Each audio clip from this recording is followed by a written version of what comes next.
اعوذ باللہ من الشیطان الرجیم، بسم اللہ الرحمن الرحیم۔ السلام علیکم ورحمۃ اللہ وبرکاتہ۔ آج ہم حضرت بلال رضی اللہ تعالیٰ عنہ کے 4th پارٹ یعنی ان کے اظہار ایمان کے بارے میں جانیں گے کہ حضرت بلال رضی اللہ تعالیٰ عنہ نے کب کیسے اپنے ایمان کا برملا اظہار کیا۔ حضرت بلال رضی اللہ تعالیٰ عنہ ایمان تو لا چکے تھے مگر ان کے ایمان کا واضح علم لوگوں کو نہ تھا۔ آپ رضی اللہ تعالیٰ عنہ بہت ایماندار اور محنتی تھے۔ ان کے آقا عبداللہ بن جدان نے بت خانے کی چابیاں بھی آپ کو دے رکھی تھیں۔ ایک بار آپ رضی اللہ تعالیٰ عنہ بت خانے گئے اور مٹی اٹھا کر بت کے چہرے پر پھینک دی اور بولے، جو بت اپنے چہرے کی گندگی نہ صاف کر سکے وہ خدا کیسے ہو سکتا ہے؟ وہ کسی کو نفع نقصان کیا دے گا؟ لوگ یہ ماجرا دیکھ رہے تھے۔ انہوں نے یہ واقعہ عبداللہ بن جدان کو بتایا کہ قبیلے میں تیرے غلام نے تیری عزت خاک میں ملا دی ہے، وہ مسلمان ہو گیا ہے۔ عبداللہ بن جدان نے بلال کو امیہ بن خلف کے پاس فروخت کر دیا۔ دوسرا واقعہ آپ کے اظہار ایمان کا کچھ یوں ہوا۔ ایک دن آپ خانہ کعبہ میں تھے کہ ایک شخص جس کا نام عمار تھا، وہ ایک غریب آدمی تھا اور اسلام قبول کر چکا تھا۔ ابو لہب، ابو سفیان، ابو جہل اور دیگر مکہ کے سردار بھی وہاں موجود تھے۔ ان ظالموں نے حضرت عمار کو کھینچا اور فرش پر گرا دیا اور پوچھا، بتاؤ کیا کہتا ہے تمہارا محمد؟ عمار نے بڑے سکون سے جواب دیا، میرے محمد کہتے ہیں اللہ ایک ہے، صرف وہ ایک ہی عبادت کے لائق ہے، وہی ہمارا خالق ہے اور ہر چیز کو اسی نے تخلیق کیا ہے اور ہم سب برابر ہیں۔ ابو سفیان جو مکہ کے سرداروں میں سے تھا اور دیگر سردار بھی کیسے برداشت کر سکتے تھے کہ ان کے غلام بھی ان کے برابر ہو جائیں؟ عمار نے بڑی بہادری اور جرأت سے کہا، محمد کہتے ہیں نماز پڑھو، سچ بولو، ہمسایوں کے ساتھ اچھا سلوک کرو۔ ابو سفیان نے ایک کوڑا اٹھایا اور عمار کی پشت پر زور سے مارا اور کہا، بتاؤ محمد کیا کہتا ہے؟ کیا تمہارا خدا ایک ہے؟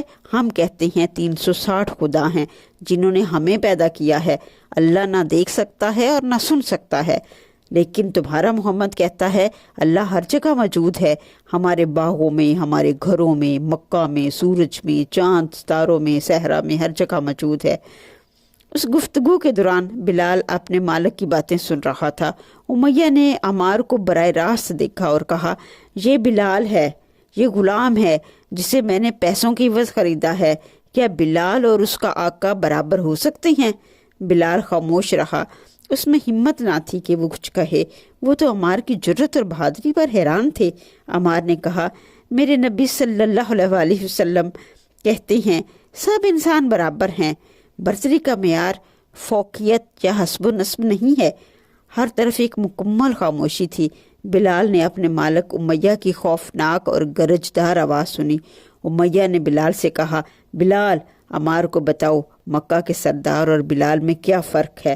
پھر ابو سفیان نے عمار کو گھسیٹا اور زور زور سے کوڑے برسائے۔ پھر ابو جہل نے مارا۔ جب ابو جہل تھک گیا تو ابو لہب نے مارا۔ جب ابو لہب مار مار کر تھک گیا تو امیہ نے مارنا شروع کر دیا۔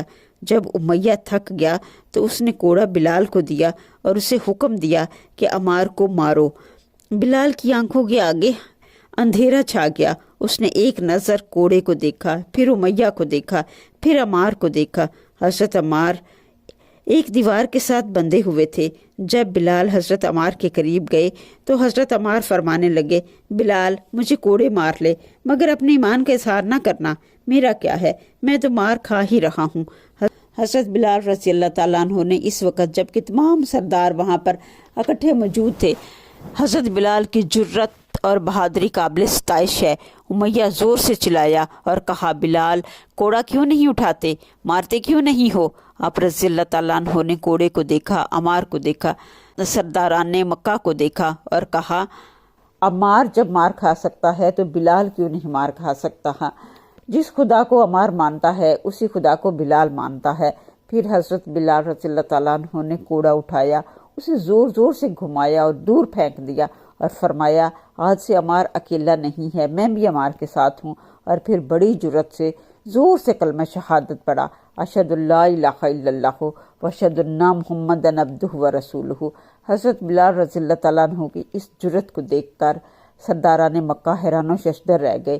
وہ سوچ بھی نہ سکتے تھے کہ ایک حبشی کالا غلام، اور اتنی جرت امیہ کے غصے کی انتہا نہ تھی۔